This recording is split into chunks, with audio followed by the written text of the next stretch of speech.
Hello नमस्कार, मैं doctor Rajneesh Kumar आप सभी का एक बार फिर से हार्दिक स्वागत करता हूं। आज मैं जिस टॉपिक पर बातचीत करने जा रहा हूं वो थोड़ा सा हटकर है। अभी तक हमने कविता, उपन्यास, कहानी, आलोचना और निबंध के मामले में आलोचकों के कथनों को पढ़ा था। आज मैं बातचीत करूंगा कि जो अन्य गद्य विधाएँ हैं जैसे कि आत्मकथा, जीवनी, यात्रावृत्त, संस्मरण, रेखाचित्र, रिपोर्टाज आदि विधाओं के मामले में जो विभिन्न आलोचकों या विद्वानों के कथन हैं जो कि परीक्षा के दृष्टिकोण से महत्वपूर्ण हैं, क्योंकि धीरे धीरे परीक्षाओं का पैटर्न बदल रहा है। अब वो समय धीरे धीरे ख़त्म हो रहा है कि वन लाइनर सवाल और लेखक रचना तक ही प्रश्न सीमित नहीं रह गए हैं, बल्कि उनका धीरे धीरे विस्तार हो गया है। कारण सिर्फ एक है कि अब लगभग सभी परीक्षाएं ऑब्जेक्टिव्स हो गई हैं, यहाँ तक कि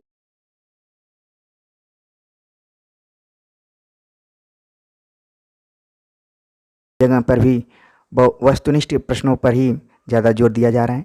तो अब एक्सपर्ट्स धीरे धीरे टेक्स्ट के अंदर प्रवेश करके प्रश्न पूछने शुरू कर दिए हैं। तो उन्हीं को ध्यान में रखते हुए मैंने सोचा कि एक कलेक्शन तैयार करना चाहिए जो कि आप सभी को फ़ायदेमंद हो सकता है। अगर आत्मकथा की बात करें तो उसके बारे में वियोगी हरि ने कहा था कि आत्मकथा जीवन की कुछ घटनाओं और अनुभूतियों की एक अभिव्यंजना है। वियोगी हरि जिन्होंने कि आत्मकथा के बारे में ये कथन कहा है कि आत्मकथा जीवन की कुछ घटनाओं और अनुभूतियों की क्या है, एक अभिव्यंजना है।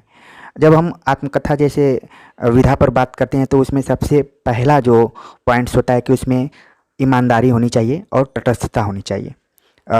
आत्मकथा स्वयं लेखक लिखता है तो काफ़ी कुछ निर्भर करता है उसके ईमानदारी पर, ठीक है। इसी संदर्भ में हरिवंश राय बच्चन जिन्होंने कुल 4 भागों में अपनी आत्मकथाएं लिखी हुई हैं, ठीक है, जिस पे कि हमने आत्मकथा वाले सेक्शन में बातचीत किया था, उनके अनुसार कहना है कि जीवन की एक तस्वीर है आत्मकथा। हो सकता है कि परीक्षा में पूछ लिया जाए कि किसका कथन है, जीवन की एक तस्वीर है आत्मकथा, ठीक है। अगले जो विद्वान हैं मैनेजर पांडे, इनका मानना है कि पूरा सच बोलना आत्मकथा या जीवनी लेखक की नैतिक ही नहीं सौंदर्य बोध की भी शर्त है। मैनेजर पांडे जो कि जेएनयू में प्रोफेसर रह चुके हैं, चेयरपर्सन भी थे, वर्तमान में जो समकालीन आलोचकों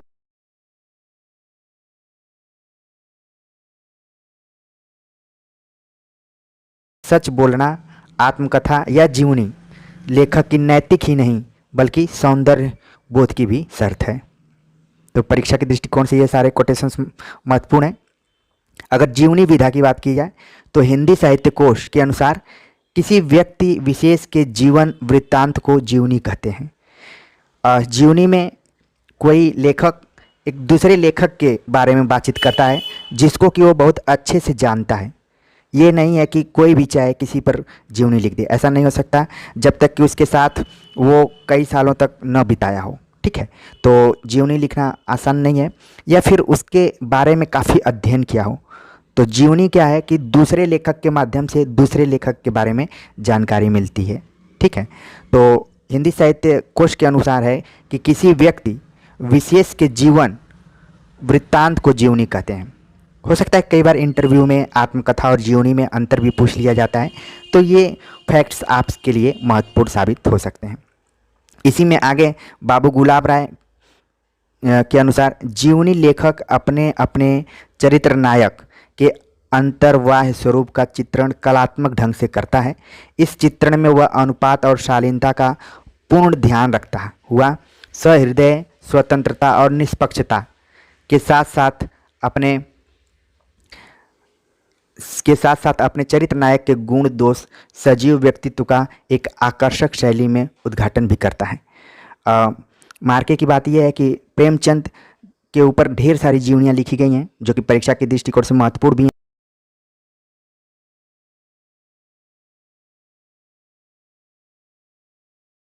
और दूसरी जो जीवनी है प्रेमचंद घर में या घर में प्रेमचंद, ठीक है।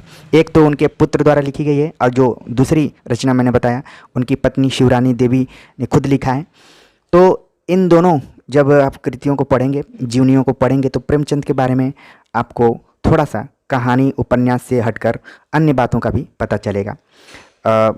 एक बार सेमिनार में केदारनाथ सिंह, जो कि जेएनयू में प्रोफेसर थे और आप जानते हैं कि तीसरे तार सप्तक के महत्वपूर्ण कवि थे और कई लोगों के पसंदीदा कवि भी रहे हैं, उन्होंने एक संस्मरण सुनाया था जब हम खुद वहाँ पर विद्यार्थी थे।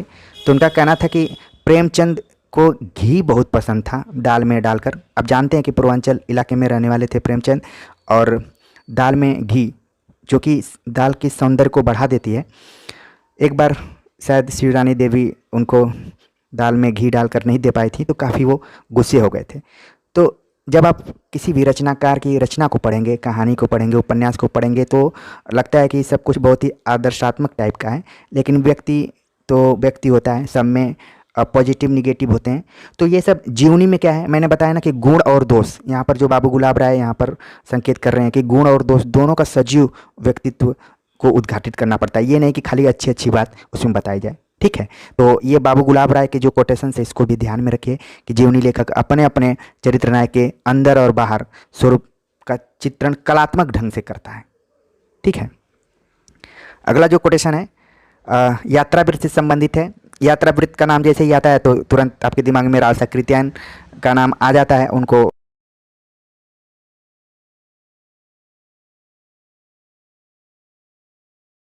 शास्त्र नामक पुस्तक में लिखा है कि मेरी समझ में दुनिया की सर्वश्रेष्ठ वस्तु है घुमक्कड़ी। घुमक्कड़ से बढ़कर व्यक्ति और समाज के लिए कोई हितकारी नहीं हो सकता। मनुष्य स्थावर वृक्ष नहीं है, वह जंगम प्राणी है। चलना मनुष्य का धर्म है, जिसने इसे छोड़ा वह मनुष्य होने का अधिकारी नहीं है। देख रहे हैं कितनी बड़ी बात यहाँ पर राहुल सकृत्यायन बोल रहे हैं, ठीक है। तो इस कोटेशंस को तो आप ध्यान में रखिए। यहाँ पर दो शब्द आए हैं, उनको भी आप ध्यान में रखिए। स्थावर, स्थावर आया है और एक जंगम आया है। तो कई बार इनके विलोम के बारे में भी चर्चा की जाती है, तो ध्यान में रखिए कि स्थावर का विलोम क्या है, जंगम है। वो कह रहे हैं कि मनुष्य कोई स्थावर नहीं है, एक जगह जैसे वृक्ष तो विकास करता है लेकिन एक ही जगह रहता है, लेकिन जो प्राणी होता है वो एक जगह से दूसरे जगह पे चलता है और उसका धर्म ही है चलना। तो इस कोटेशंस को भी ध्यान में रखिए। अगला जो कोटेशंस है और वो है संस्मरण के मामले में रामचंद्र तिवारी, जिन्होंने हिंदी गद्य का इतिहास लिखा है, ज़्यादातर उन्हीं किताब से उनका परिचय हो जाता है। उस किताब से उन्होंने संस्मरण को परिभाषित करते हुए लिखा कि संस्मरण किसी स्मर्यमाण की स्मृति का शब्दांकन है, ठीक है।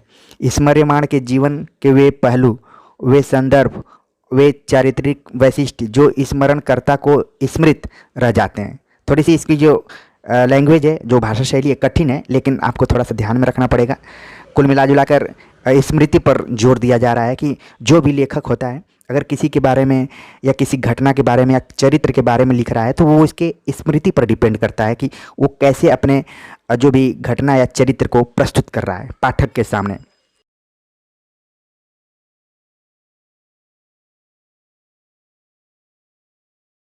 को अंकित करते हुए लेखक स्वयं भी अंकित होता चलता है।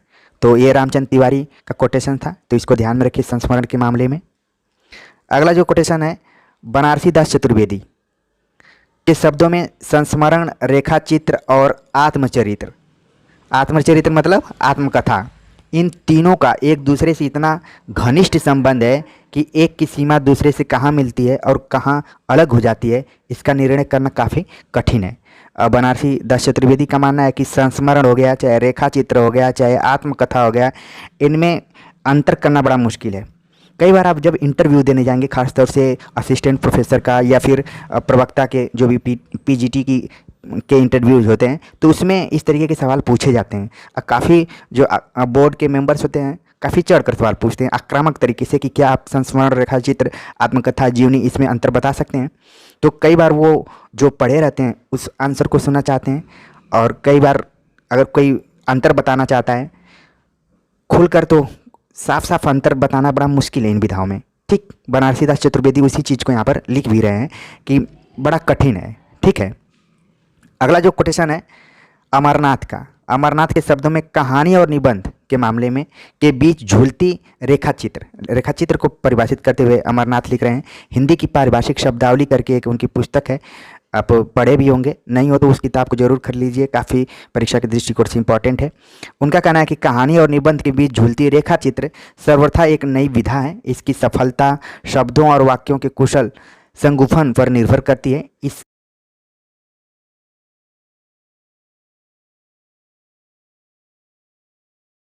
जाता है, इसमें साधन शब्द होते हैं, रेखाएं नहीं, इसलिए इसे शब्द चित्र भी कहते हैं। रेखा चित्र को शब्द चित्र भी कहा जा सकता है। ठीक है, तो इस परिभाषा को भी याद रखिए। अगली जो परिभाषा है महादेवी वर्मा ने परिभाषित किया है अपने अतीत के चलचित्र में। उन्होंने लिखा है कि इन स्मृति चित्रों में मेरा जीवन भी आ गया है। अंधेरे की वस्तुओं को हम अपने प्रकाश में धुंधली या उजली परिधि में लाकर ही देख पाते हैं।